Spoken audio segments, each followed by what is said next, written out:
Hello dear subscribers, today I will tell you how you can easily fix your problem in your Instagram app. So if you try to upload some post and you just receive error, couldn't post, try again later. So how you can fix it? So first thing, just close your Instagram app and just open it again. And if it doesn't help you, just go to the settings. In the settings you need to find here Wi-Fi, just turn it off and turn on again. Also you can do it with mobile data or cellular data, just turn off and turn on again. Just turn on airplane mode, wait a few seconds and just turn it off.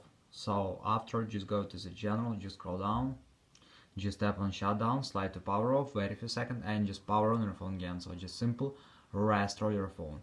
And if it doesn't help you, if you still have the server, so just try to update your Instagram app. So just go to App Store, just go to search tab, in search tab just write Instagram, and if you see here not open what update, just tap on update and wait until it will successfully install the latest updates for your Instagram app. So thanks for watching, have a nice day, subscribe to my channel, click like, and goodbye.